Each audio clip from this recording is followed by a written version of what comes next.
Has failure caused family drama that has you struggling with fatigue? Have no fear. You've come to the right place. Welcome to the weekly wrap-up Q&A for Healing from A to Z with Masterful You, me, and KB. This week's show is brought to you by the letter F.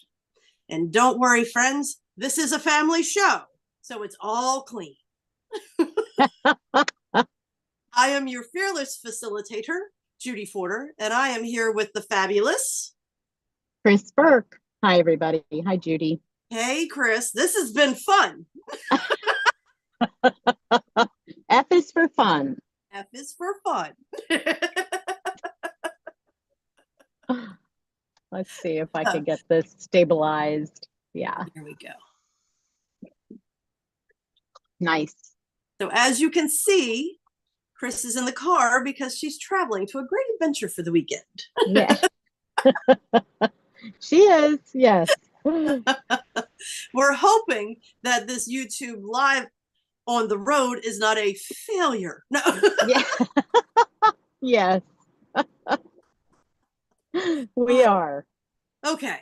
So let's jump right in because I know your husband is anxious to get back on the road. He is.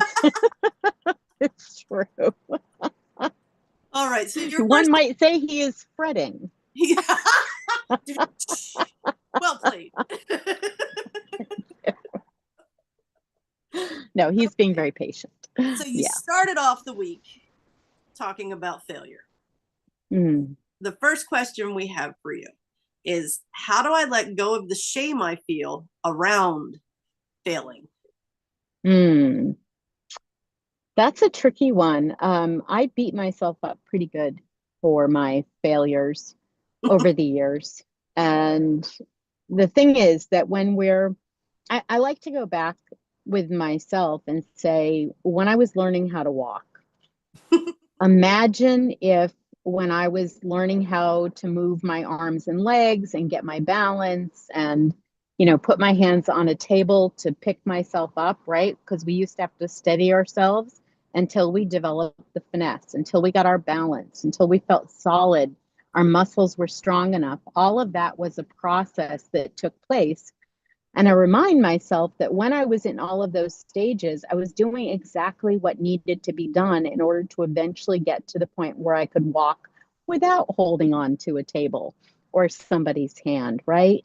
Mm-hmm. So I try to remind myself of that when I'm going through any kind of learning experience, to say to myself, this is part of the process. When you want to get to a place where something becomes second nature, or at Masterful You, we say where you feel masterful, you must be willing to participate, to engage fully in the process of learning to become that person with that skill set, with that experience. Boom. We give our children grace when they're learning to walk. And as you're talking about that process, I was thinking learning to drive. Yes. When we're learning to drive, when we're learning to read, when we're learning to write, it's not like we're like, hey, you dummy, why can't you read? Right. We don't expect people to come out of the womb knowing how to do all of the things that you're going to do in your life, or to be able to do them well. But at some point we become afraid. Our society contributes to this. At some point we become afraid of being beginners, of looking like beginners, of, admitting we don't already have all the answers. We haven't already done everything perfectly. We become afraid of admitting that. And in that process, we actually lock ourselves into only doing those things that we already feel like we're really competent at, which means that we stop learning and growing, which is really the richness of life. That's why we're here. Absolutely. I mean, think about the things that, imagine somebody learning to skateboard or keep a hula hoop up, whatever the things were. We would spend all day outside playing, doing those things, dropping it or falling again and again and again until we got it right. But we were laughing and having fun along the way.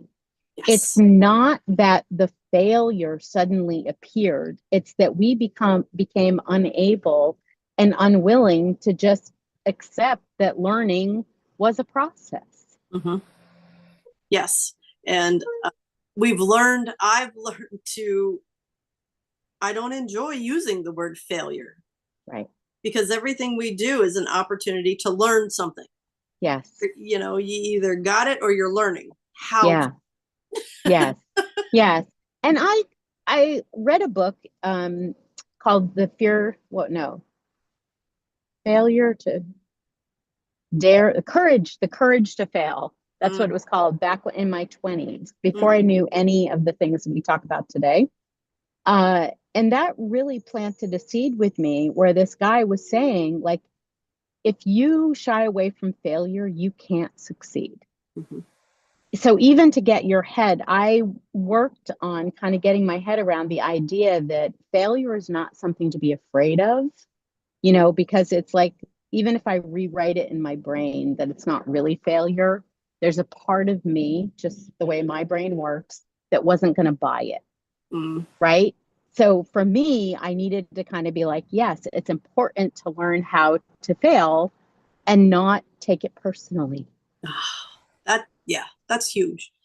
That's huge. Right. Yes. Yeah. It takes me back to when I was, in high school, and I was not a natural athlete. I had to work very hard at being whatever high level I could accomplish. And then you have the others that are natural. They just show up and they do it. Right. And, I always thought that hard work, like, what a waste. What a waste. And then I went to school and trained to be a teacher, where you have to be able to break down the skills to be a PE teacher, break it down and teach progression. Well, the natural athletes had such a difficult time breaking down skills. Right. Because it just came natural. Why can't you just do it? Right. Right. Absolutely. Yeah. One of my biggest parenting victories was teaching my daughter how to do a layup, because her other mother was a Division I basketball player and couldn't teach her. Right. Right. Absolutely. Absolutely. Because you don't realize those things that come naturally. You never went through a process of learning them. They were just there. Yep. So you don't know what happened to make that possible. Exactly. Yeah, absolutely true. Yeah. And then you begin to hold that expectation. I would beat myself up because I wasn't a natural athlete. Right. And then the natural athlete doesn't understand going through progression. So when they don't get it, they feel like a failure. So failure on both sides of the coin. Yes. Yes. And we're kind of set up that way. We also think about, failure in school, right? You either get an A or, whatever the letters are, and the failure is right there. Like not learning something as fast as you were told you should meant that you were a failure. So the people who were getting A's, which I was a good student, the way that they teach in school worked really well for me. And so I would memorize things. I was really good at memorizing, and then I would forget, so I wouldn't say that I learned a lot, but I was able to retain it. The process of getting graded worked well for me. Yep. Right. It long enough. Yes, exactly. But then also, I was a teacher's pet a lot, and I was kind of, so you get all of the rewards that come along with doing that. But then you get out of school and you go out into the real world, and it turns out nobody freaking cares how fast you memorize something. Right? It turned out to be completely useless. However, I had become a people pleaser. Somebody who wanted the attention and the affection and the appreciation of the authority. Just people saying, good job, Chris. And, we're so glad you work here, and that kind of stuff. Because I'd learned in school that felt better than being somebody who was yelled at all the time. Absolutely. It always feels better not to be yelled at all the time. It does. It does. But it also seemed like those extremes, didn't it, in school? It really did. Right? It was like either you were a teacher's pet or you were in trouble. And you didn't sort of really notice the sea of people that were on the spectrum in between. See, or at least because you were that extreme. I was in the middle. I was average. My older sister and my little sister, super smart. My brother, when it comes to mechanics, so gifted. Now, I'm not going to say I exerted a lot of effort. Hmm. Yeah. I was average. I Yeah. was an average student. I was an average athlete. I was an average, I played the drums for years. I was an average drummer. Everything Mm. was very average, to the point where my mother said, you know what? It's the average people that keep the world running, Judy. And that broke me because I wanted to be a star. Sure. Sure. Who doesn't? Right? I mean, it is one of the things at Masterful You we're always talking about. Be the star of your own life. Yep. Yep. Absolutely.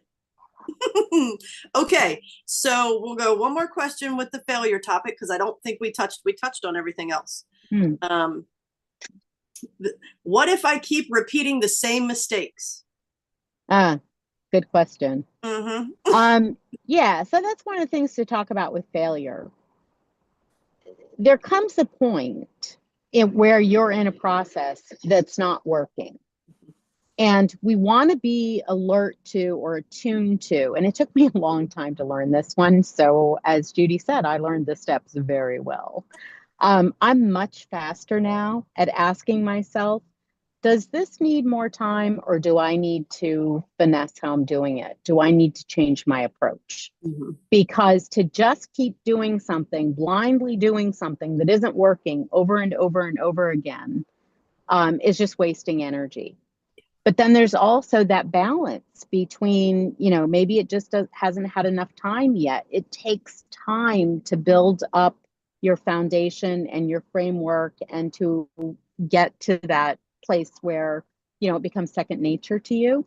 Mm-hmm. That takes an investment, but you always want to be asking yourself, because I can be stubborn. No.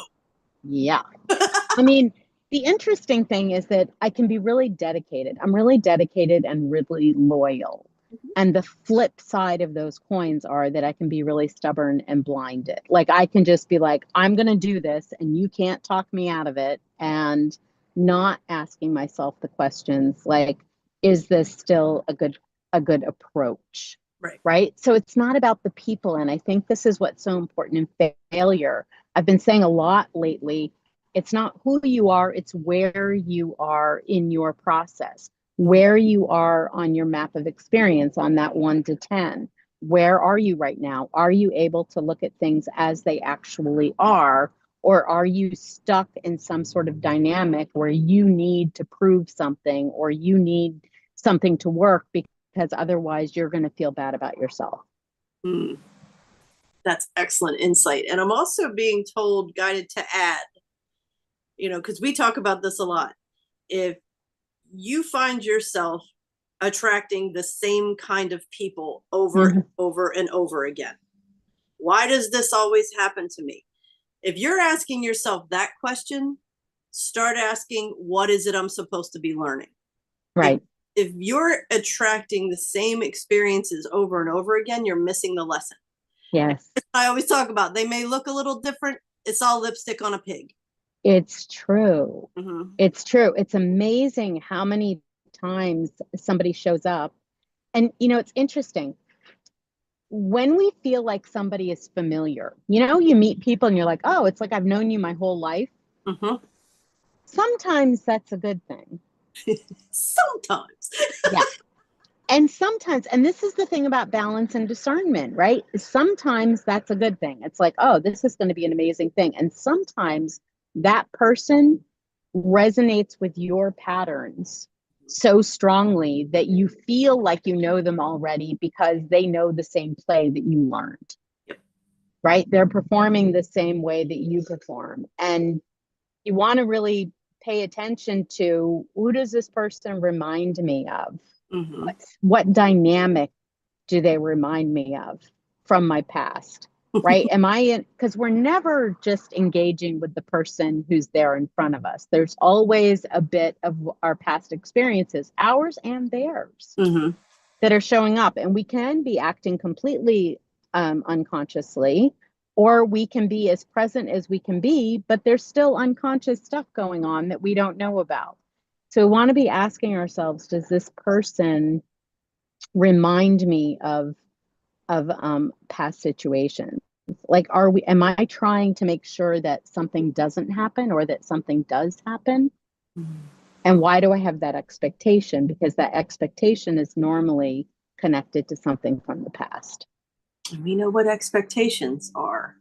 I know. Watch that video, right? Yeah. Exactly. Last week's recap. Yes. And do you see Judy's t-shirt, sweatshirt? Okay. Do we feel failure is complete? Yes. All right, awesome. Let's move Yes. on to something neither one of us is familiar with, but family drama. Oh my gosh. I know, right? uh, this is a perfect one to start out with. What do I do when I'm the black sheep of the family? Hmm. Mm-hmm. Yeah, it's funny.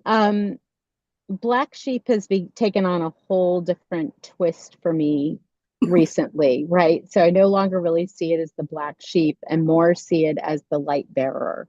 The Yes. right, the truth bearer. Let's say, because light bearer might sound like what? You that may not be familiar to you. Let's say the truth bearer, like the person who comes in and says, well, if we really want everybody to be happy here, why are we doing things that make one another miserable? Yep. And Right? then And that's a you like you're crazy. right, exactly. And it's a gross generalization. I'm not giving anything specific, but how about the times when somebody says to you, parents say to you, you should never lie, right? And then you're going over to somebody's house and they're like, oh, uh, don't tell them that we were just at home watching TV and eating cookie dough. Right. Right. And you're like, oh, and as a child, you're like, oh, I thought we weren't supposed to lie. Don't Yeah. get fresh with me. Yes. Right. That's the kind of stuff I'm talking about, which is just like everyday natural stuff when there are these family dynamics where everybody knows the rules of the dynamic. It's like you don't question that, you just play along. Mm-hmm. But the problem is that over time we get lost in it because we're trying to keep track of the rules, and not everybody has the same rules. No. Right? So you get into a different family environment and they're behaving differently, and you're like, whoa, I think that's wrong. I think what they're doing is wrong because it's not what I was taught to do. Mm-hmm. And you can apply that to groups, and you can apply that to, entire countries or entire religions. It gets really out of hand because once we master the rules of the family dynamic, whatever role we play in it, we get a sense of security, even as the black sheep. Even as the one that gets blamed. Well, if you would just play along better, everything would work better. If you weren't difficult, why do you have if you everything? yeah, yes, why are you so sensitive? Why are you so needy? All of the things. Yeah.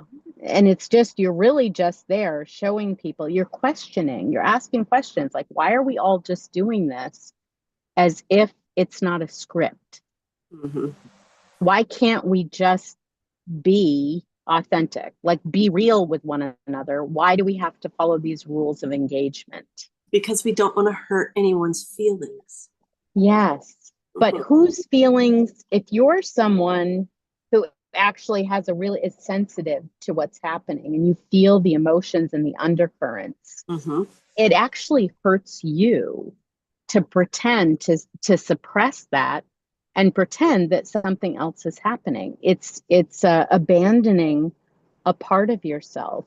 Yes. And it's really damaging. And I think that's what we're seeing. You and I talk about this a lot. That's what's playing out in the world. Yeah.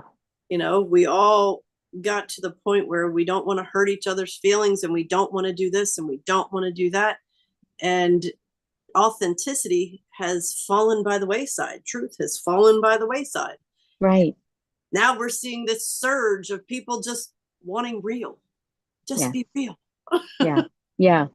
And then yeah, and then find out what real is. Because when you first decide that you're just going to be real, you find out, I don't know what that is anymore, because I was in this house of mirrors where every different environment I was in, I was changing, right? I was making myself into what I needed to be in that environment to feel safe to feel appreciated, whatever the thing was, to be successful, right?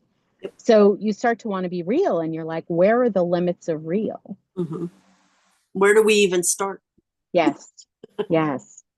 Yeah. Where do I start in my conditioning or domestication, Mm-hmm. as you like to call it? Like, where does that end? And that is a process that takes years. Yeah. So what I'm hearing is if you identify as the black sheep in your family, celebrate that. Yeah. Get curious. You don't Mm-hmm. understand why things are happening in the world the way they are, and you would like to know why. And Mm-hmm. you are curious enough to try to do things differently. Right. And that's really important right now. It absolutely is. And Mm-hmm. it's a sign that you're more sensitive. I would say the same thing. Like if you struggle with addiction, if you struggle with, staying in a work environment that's just sucks the life out of you, right? If there are situations like that that you really struggle with, and everybody's been like, well, you're just not something enough, or you're too something else, just hear the message that, when you're born into a society that is twisted, Mm-hmm. um, if you're less twisted, there are only so many ways that you can escape or numb yourself to that, to cope with the experience of being in a place where everybody's pretending everything is okay. And you're like, but I know it's not okay. And I think they know too. The thing is, they don't all know. Mm-mm. That's the really challenging part. Some of them know on some level, all of them know on a level, but Right. it may have been a long time since they consciously thought about it because it's too upsetting to the psyche to start thinking about the fact that, people don't are pretending. Right. Yeah. Okay. I don't know where that came from, so I have to edit this whole thing out. But yeah, Carl Jung, I've been watching a lot of his videos actually on talking about the narcissist and the empath. And that kind of came up from that because he talked a lot about the fact that we're ignoring, huge parts of our personality. Like the empath, the person who's really sensitive, is ignoring the part of them that says, I know what I want and need, Mm-hmm. because they see it in other people and think that it can only be aggressive. Right. And so don't trust that and deny that part of themselves. Whereas the person who's storming around on the world who's saying, I will get what I want and need, no matter who I have to manipulate or hurt to do it, those people are denying their soft nurturing part, not because they don't have it or not because they're not aware of it, but because they're afraid of their own sensitivity. They're afraid they'll get run over by a battle hardened world. Yeah. Yeah. Absolutely. Which is perfect for the next question. How do I set boundaries with family without feeling guilty? Yeah, that's an inside job. That takes inside work. We really have to give ourselves permission to do what we need. The way I think about it is the better I take care of myself, the better I am for everybody. Amen. Right? So it's just if I'm frazzled, everybody's getting a frazzled version of me. When I am taking care of myself and making sure that I have the rest that I need, that I have the fun time that I need, that I have whatever I need, then when I show up for people, I'm doing it out of choice. It's coming from my heart, Mm-hmm. right? I'm not doing it out of a sense of obligation. I'm not talking about them behind their back and saying, showing up and being like, sure, I'll do anything for you. And then going home and being like, oh, gee, will they ever end, with the wants, the needs, the demands. So when you allow yourself to really be honest, Mm-hmm. and it can be as honest. I think a lot of times we can think that we need to give explanations, that we need to justify Mm-hmm. needing what we need. And one of the most liberating things for me was when I realized that all I had to say was, not today. Yep. Not today. And I say not available. I'm not. Yes. Mm-hmm. Yeah. Yeah. Yeah. It's yes with joy, no Yes. without guilt. Yes. Yes. And I think we used to talk about not yet a lot. And I think we've integrated that so much that we don't talk about it so much. It's again part of the experience. So we're not aware of that step anymore. But there is something about not yet, Mhm. meaning like we're not saying no to you. There's no rejection. Mm-mm. It's just like not now, not yet. Yeah. I'm not, this is not a judgment. It's just a statement of truth. Where I am right now, I need to do something else for myself, and I'm going to give myself permission to do that. And the interesting thing is, in the beginning, people do get very upset with you, and you just remain calm and kind and honest without explaining yourself or defending yourself, because you don't need to explain or defend yourself. And over time, you start noticing that they're taking a page out of your book. Hmm. And some people are only in it for what they can get from you. Sure. So when you start setting boundaries and it pisses them off Yeah. and they don't adjust, they don't belong in your life anymore anyway. And Yeah. I know that's a tough one. And that was a tough pill to swallow. I Yeah. mean, we're two recovering people pleasers. So we totally get it. That was Mm-hmm. really, really hard. Yeah. But it showed you the reality of, we talk a lot about energetic exchange. You Mm-hmm. were on complete and total output. It was all about what you could do for them. And you weren't getting anything back in return. Yes. Yes. Laying these boundaries is going to show you who cares about you truly and who is happy for you, for taking care of you, and who doesn't. It's true. It's true. And that's one of the things when you're one of the black sheep, is that you become convinced that you don't have anything of value to offer. Mm-hmm. And then everybody's draining you. They're asking for your attention, your focus, your energy, your empathy, like all of these things that they're not able to give themselves. Mm-hmm. They're asking for that from you, probably not consciously, but Right. they're asking for that and taking it and depending upon it, and at the same time telling you that you're not, doing what you ought to be doing. Mm-hmm. Like you have to keep somebody down in order for them to keep being available to your draining, Right. right? All of that's happening at the unconscious level. But when people get cut off from your energy supply, Mm-hmm. they need to either change their behavior or they need to find somebody else to drain. Yeah, they'll fade away. Mm-hmm. And I always say, whenever we talk about boundaries, I always say, when I started on setting the boundaries, I'll tell you, I set them with barbed wire.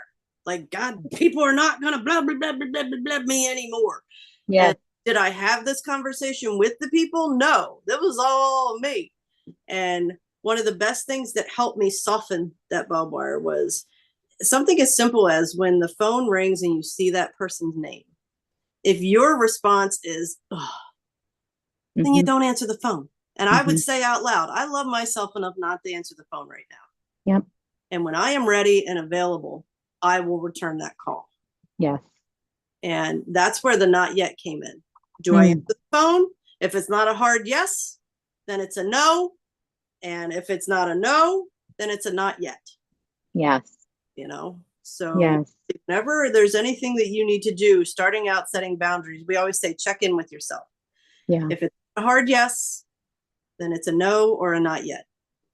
Yes. And I felt like there was a time when a lot of people around me were talking about how they were cutting people out of their lives. And I think Dr. Phil said something like 1 in 4 like young people is cutting their families off or something, like just not seeing them anymore. And it's interesting because I understand, as you start to become aware of sort of the family dynamics and conditioning that happened within a certain society, it's not like they made it up. Right. They were trying to cope with being with life in a certain society.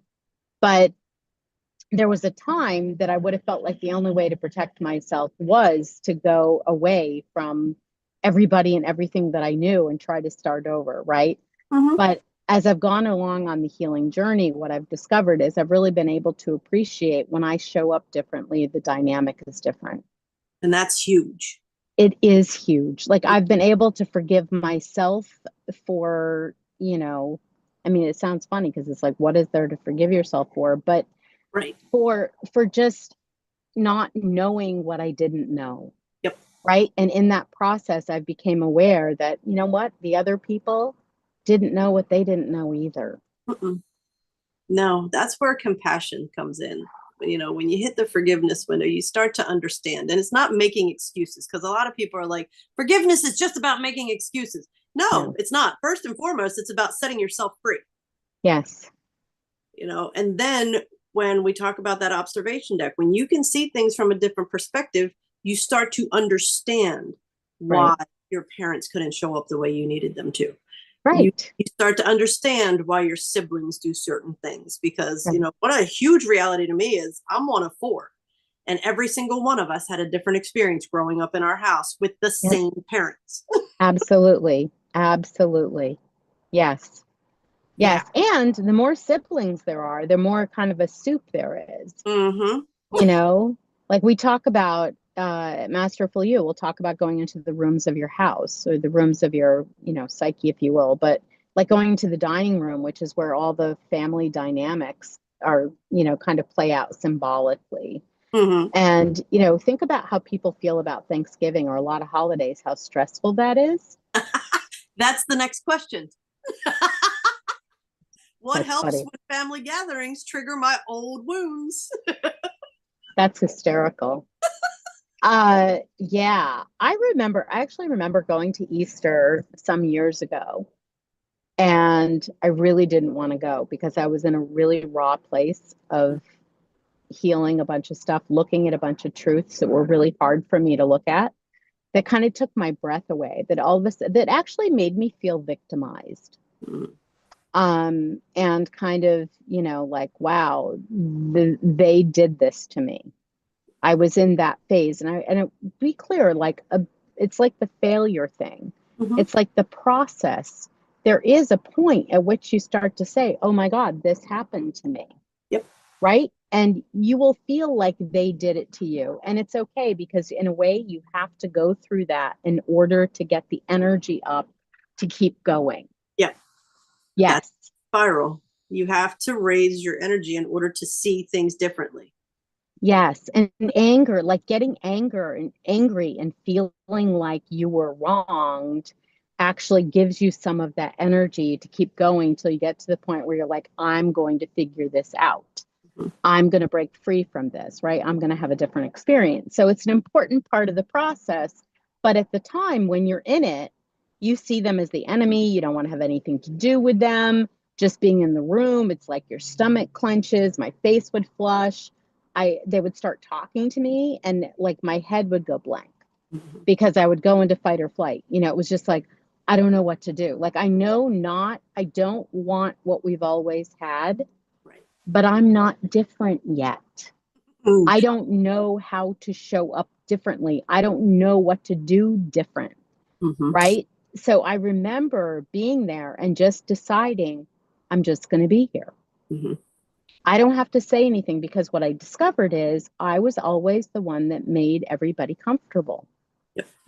I paid attention to what was happening in the room, and if anybody was being excluded, mm-hmm. if anybody seemed quiet, if, whatever, I was always anticipating, like, what's happening here and how do I make everybody feel more included? How do I get people laughing so that the energy lightens? How do I tell a story that gets everybody engaged? And oftentimes I would tell a story that would get people laughing at me, not with me, but at me, because it was one of the ways that I kept the dynamics flowing in a certain way, in the way I had learned to do. Mm-hmm. And so when all of a sudden I told myself I was going to go quiet, well, you know what? Other people had to change the way they behaved as well. Mm-hmm. Right. And I got to just be the observer, and I answered questions. It's not like I was, what's the word? Brewing. Yeah, exactly. I wasn't upset, or brooding is the word I was looking for. So it's not like I was over here like waiting for somebody to ask me what was wrong with me. Mm-hmm. I was just showing up differently and saying, when they ask me a question, I will answer the question. I'm listening to what's happening and I'm just watching and listening. And you And answered that's truth. That's something they want me to point out. You were asked a question, you answered it with truth. Not a yes, huge explanation and justification, just the facts. yes, because I didn't at that moment feel judged because I had decided that their judgment meant nothing to me. Mm-hmm. That my view of myself was what mattered. Yep. Yes. Trumps all. Trumped absolutely. So sitting there in truth, wanting to be kind and respectful because that's my truth. Yep. Right? Wanting to be kind and respectful, and also realizing that sometimes the truth is 3 words. Mm-hmm. Yep. It's still true. We Yep. don't have to elaborate.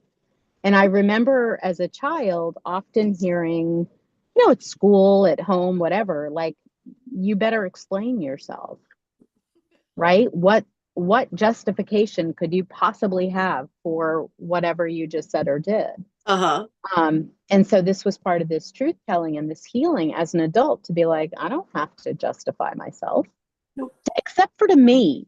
And why do we have to justify ourselves to ourselves, or at least resolve whatever conflict that we're feeling internally? Because we don't want to be at battle with ourselves. We don't want to be holding a grudge against ourselves and thinking that we deserve something bad to happen because of a behavior that we did, or because of something that happened. We want to always bring those things to the surface and say, how do I make peace with this? How do I understand this situation so that I can let it go, learn from it, and move on in a way that I feel good about? And so you start showing up, being present, answering with truth, kind and respectful. And how did that shift the dynamic of you with your family? Everything changed. And I have to say that I think my family is better without me playing the role I was playing, frankly.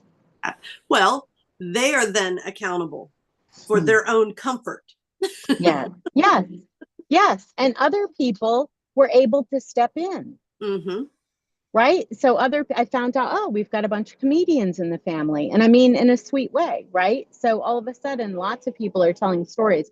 It's like when I stopped working so hard, I became able to enjoy my family. Imagine that.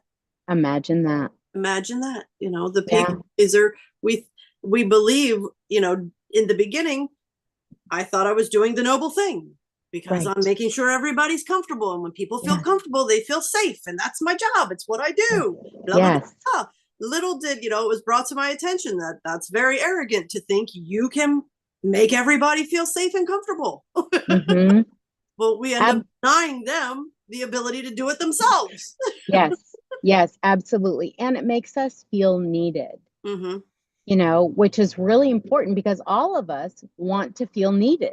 Yeah. We go about it in different ways. So those of us who are really sensitive emotionally are going to do it in a way that seems like it's about everybody else. Yep. Right. And this is so that makes our shadow aspect the part of us that's actually doing it, because we get the satisfaction of feeling needed and secure. Yeah. We're all just trying to feel needed and secure. We're just going about it in different ways. Exactly. Okay. Can I heal family relationships that feel too broken? Yeah. I mean, it's so funny because like 5 of them just flashed through my head. Absolutely. Yes. I mean, if it matters to you, if it matters to you and you're willing to feel the pain that's underneath all of the dynamics. I think that's really important. Judy's talking about that. Judy and Janice are talking about that on their shows. I read the upcoming shows this week. And yeah, It's so important because in order to do the healing, we have to own our side. Yeah. Yep. And that means actually acknowledging the pain that we may not have been able to acknowledge at the time, that we may have been suppressing at the time. Absolutely. Yeah, we talked about it yesterday on Be Here Now. You know, I do another podcast with a friend of ours, Janice, and we were talking, it was, you got to feel it to heal it. And that's what it's about. Yeah. And, you know, you talking earlier about it being layers, you have to reach a certain awareness in order for you to dig back in. Right. And, you know, we're laughing and calling it, you know, we're dusting out the corners now because we've been working. And now we have this level of awareness where, and Janice and I both say through Masterful You, we learned a very concrete process. And it's all about going within and asking yourself the questions. Mm-hmm. So when that becomes your automatic response, right, versus the beating yourself up and all that kind of stuff, then, you know, you're able to see that pain from a different perspective. It's not that you don't feel it, but you understand you're moving through it. Right. Whereas before I was in the pain and it's like, oh my God, it's never going to end. I can't stand this. Give me a freaking beer. Right. Yeah. Now it's about, okay, I'm feeling it. I don't enjoy feeling this way. I know I'm moving through it. And this past month, there's been a whole hell of a lot of that. Yeah, absolutely. Mm-hmm. Absolutely. And I think there's also something about, I think you talked about this yesterday, something about identifying with the pain. Mm-hmm. Yeah. Right. Your emotions. You experience your emotions. You're not depressed. I'm experiencing depression. It's very important that we start wording things that way. It's don't claim your illness. You have an illness. Yes. It's so important. Words are so important. Yeah, they absolutely are. Yeah. If you know, I remember how many times, or I don't remember how many times, but I know it was many times, asking like, what's wrong with me? Mm-hmm. Like, I just feel like crying. I just feel like yelling. I just feel like, you know, going to bed and staying there for a month. What's wrong with me? And the funny thing is, like, wow, why am I so, had I been asking better questions, mm-hmm. you know, questions like, what do I need to feel more rested? What do I need to feel happier? Like, those kinds of questions could have opened doors that would have given me information, but instead I was just sort of adding fuel to the fire. So I was feeling low and heavy and like something was wrong with me. And I was adding to that, what's wrong with me? What's wrong with me? It just continuing to go around and around in this circle. Yes. And when asking that question, the universe is going to provide us with experiences to show us what's wrong with us. Yes. Yes. Exactly. The magic toaster, right? We use the conscious mind to ask questions and the unconscious mind answers. Whatever question you ask, it's like in the Bible, they say, seek and you shall find. Mm-hmm. Whatever question you're asking, you're going to get the answer to that. So ask questions that you actually want the answer, like the answer will benefit you and help you to move forward. It will open a door, not put another brick on top of the tomb you're in. Exactly. Etching it in stone. There is so much wrong with you. Here lies Judy. There's so much shit wrong with her. Yes, exactly. I mean, where words are so important. I find myself, I love Jelly Roll, and Jelly Roll has a song. It took a real long time, but now I can see there's nothing wrong with me. It's something about, you know, he's okay with what's wrong with me. Yeah. I'm all right with what's wrong. And I changed the lyrics. I changed it to there's nothing wrong with me. Yeah, that's right. I mean, it may sound silly to some people, but I blast that sucker in the car and put my own lyrics to it. Yeah. Well, because there isn't anything wrong with us. You know, there's the only way there can be something wrong with us is if we apply judgment. Yep. And we know that judgment keeps us small and trapped in old patterns and old, outdated, you know, survival mechanisms from a long time ago. So really want to do is be in the present moment. If you choose to be somebody who operates with kindness and respect and integrity, and you fall down every once in a while because that's part of being human, Yep. then, that's not imperfection. That's truth. Mm-hmm. Yeah. That's perfection. Yeah. Like I think I shared it on another show. I saw this meme that said, walking with faith, tripping along the way. That's me, Right. baby. Yes.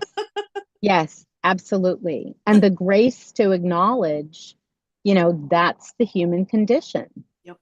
When we decide that we want to be better than the human condition, that's a red flag. Your ego's sparking there. Yeah. Yeah. I'm better than everybody else here. I'm not human. It's like, whoa. Yeah. Yeah. It's not a good place to be, because now all of a sudden you're on an island by yourself. Mm-hmm. Right? And everything that happens is an intellectual exercise. There's nothing real happening once you decide you're different from everybody else. Yes, because, oneness is a real thing. We're all connected. It is. All one. We're reflections of one another. And yeah. Yeah. And we're having the same experiences for the same reasons. They Yes. might look different, right? Mm-hmm. They might show up in a different disguise, but basically we're all having the same experiences for the same reasons. And as soon as we acknowledge that, then we can get about the business of creating lives we love and relationships that are really meaningful. Yes, because we are here to love and be loved. Yes, we are. Okay, so talking about all that has me feeling fatigued. Yeah. Okay, so what are signs of emotional fatigue I might be ignoring? That's funny. I think, it's funny. I hear sighing. Like I just hear this like, right? Just over and over again. And it's not just the sighing sound. Mm-mm. It's the feeling. It's like a full body experience of when you're just, yeah, up to here. You're up to here. Somebody asks for something that, whatever it is, hey, it's a little kid. Mom, can I have a glass of water? Yeah. Now you just, ask yourself, was that reaction about that glass of water? Mm-hmm. Or am I dragging around a bunch of exhaustion with me right now? Yeah. I can't have, how many mothers do you hear talking about, if I hear my mom one more time, blah, blah, blah, blah, blah. And it's true. Right. Because it's like you have little critters just grabbing at you and grabbing at you and grabbing at you. You're like, I just want to have 10 minutes where I'm not touched. Yeah, it's so true. It's so true. I know moms that hide in the bathroom in order to, get 10 minutes of privacy. Yeah, exactly. It's true. And that is a sign of emotional exhaustion. Mm-hmm. And it's very common that moms are feeling emotionally exhausted because they are. Yeah. Yeah.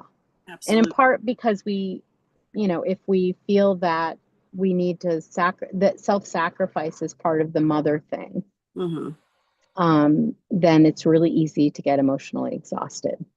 Yeah. Yeah. And I feel like some of the signs are zoning out, checking out. Mm-hmm. I can't, I'm emotionally overwhelmed. I need to numb it out somehow. And people do it many different ways. Yes. Yeah. I'm sorry.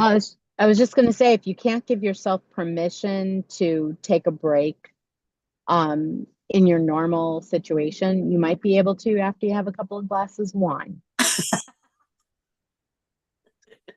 Right? I'm off the clock, kid. Uh-huh. And you can say that without guilt when there's a little bit of an alcohol buzz going. It's true. Yes. Right? Because we get a little belligerent. We get a little more, this is me doing me right now. that part of us comes forward, but often it's because we won't allow it to Otherwise. otherwise. Yes. And I'll just add emotional fatigue. If you're feeling completely overwhelmed, check in and make sure what you're carrying is yours to carry. Yes. That was the biggest thing with me, is being that people pleaser. You carry everybody else's stuff, and again, you find it noble because you can blah blah blah. No, all you're doing is weighing yourself down. There's Yes. nothing noble about it. So check in with yourself. Is all this baggage I'm lugging around mine, or what can I get rid of? Yes. Yes. And we talked about that, about jumping in. We talked about exhaustion, maybe. I don't know. But we talked about don't jump in. Oh, empathy overwhelm.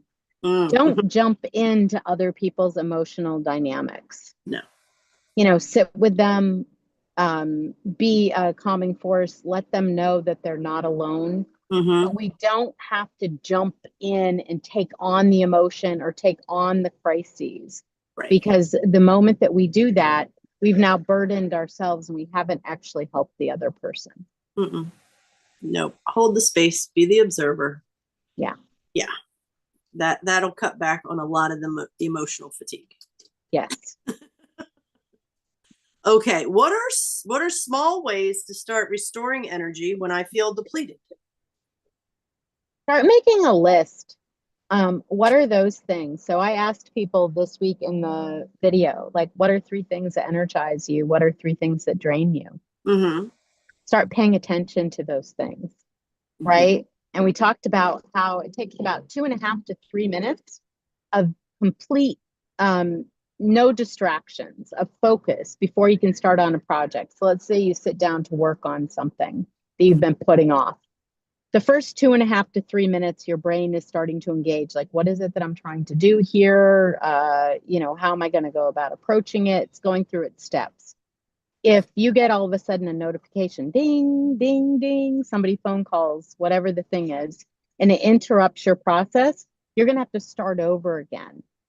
And you've got another 2.5 to 3 minutes before you can actually get into the focus. Then you've got about 2.5 hours before you're out of gas and you need to get up and do something else to change your energy, to shift it, to regenerate. So one of the things that we can do is to start paying attention. At what time of the day do I have the most energy? At what time of the day is my energy the lowest? Do those tasks that you need more energy for during the times that you have more energy. What are the things that light me up? Do those things when you find that you need more energy than you would normally have. Or take your rest during the time. And that's the thing about finding out what works for you, because we're all different. Some of us are naturally morning people. My mother, my daughter, and I are all morning people. It's just boppity bop bop bop in the morning, right? But by 7 o'clock at night, we're pretty much like, I'm done. And just like, we're done. And none of us kind of realized that was happening for all of us. We're all kind of hanging out by ourselves early morning because we're all up. Right. Not everybody is, but that kind of is the way it works for us. And so we've adjusted our lives around the way it works. So I'm not going by somebody else's external schedule, but going by what actually works for me, so that when I wake up in the morning, I'm happy to be awake and not wishing that I could go back to sleep for a week. Yeah, that's an excellent point. And I know there could be some people out there like, well, I don't have the luxury of making my own schedule because I work the 9 to 5 and I have to get the kids to school when I'm, so when I think about restoring energy when you feel depleted, it's and a lot of people, first clients, will look at me and be like, I don't even know. What brings you joy? Because joy, laughter raises your vibration immediately. Yep. And a lot of people are like, I don't even remember what brings me joy. Okay, well, that's your assignment then. Yeah. Be listening to a favorite song. When Maddie was young, we loved Grey's Anatomy. And Meredith and Yang would do 30-second dance parties. Yep. And they would be fatigued, burned out, blah, blah, blah, blah, blah. They'd end up in the hall. They'd do a 30-second dance party. So that's what we started doing around the house. Mm-hmm. And we didn't even know it back then because I wasn't into all this, but Right. we knew it was feeling icky in the house, or we were feeling icky. So boom, 30-second dance party. Let's go. Yes. Yeah, absolutely. Yeah.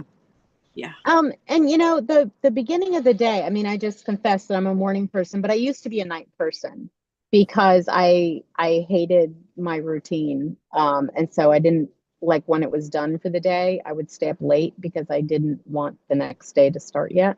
It was the only time I had to myself. Yeah. That's Yeah, absolutely. So playing around with, what would happen if you got up early in the morning and you carved out some time to do things that you really enjoy Mhm. just for you. Yeah. Getting up earlier, and yes, it would mean going to bed earlier. And, how much would we miss the 4, 5, 6 hours of TV that we watch? Mhm. And maybe we would, maybe that's how you get energy, but that's part of that investigation, exploration. Is that energizing me, or am I using it to numb out when I would be better served by actual rest? Yeah. Get curious. Mhm. Get curious. Allow yourself to explore and experiment, because that's the fun part.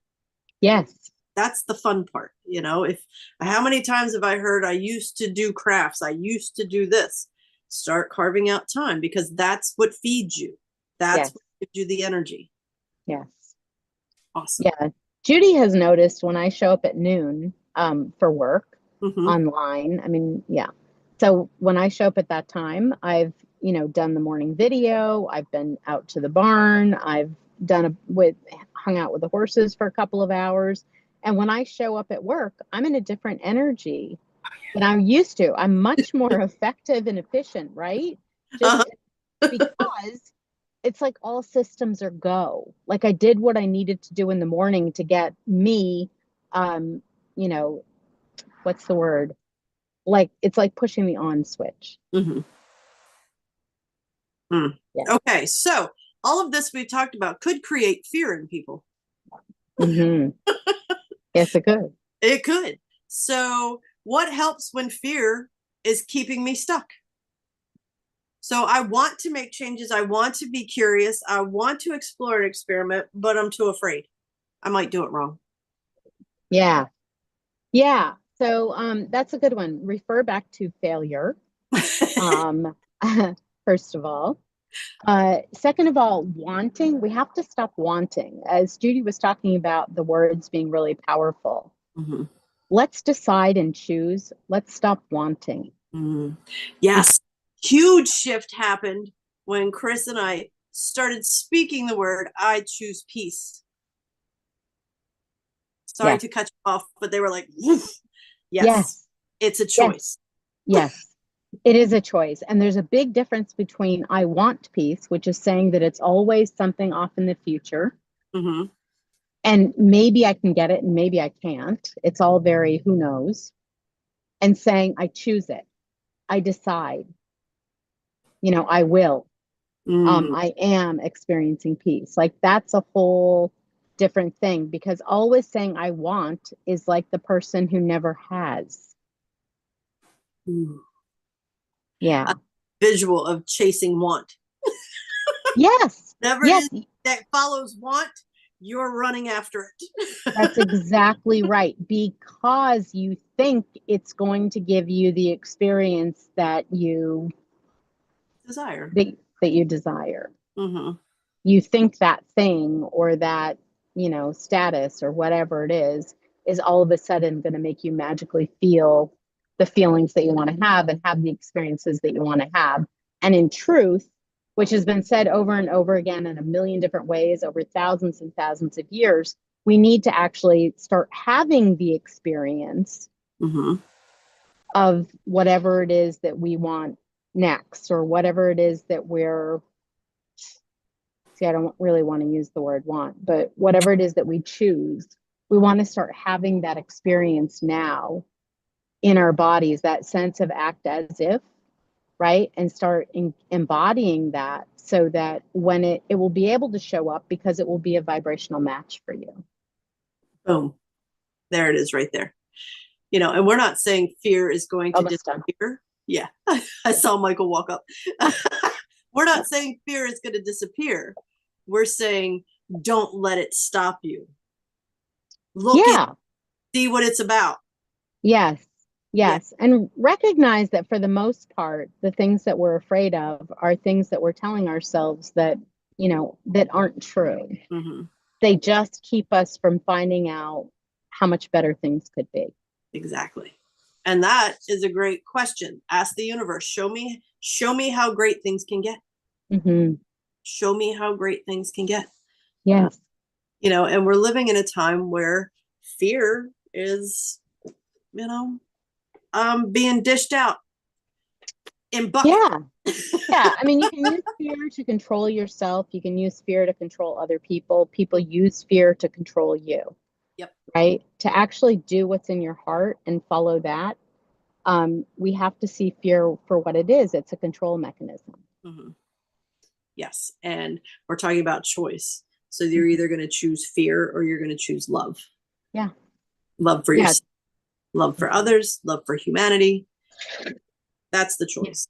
Yes. And that behind every, you know, anger, frustration, and all that is fear. That's right.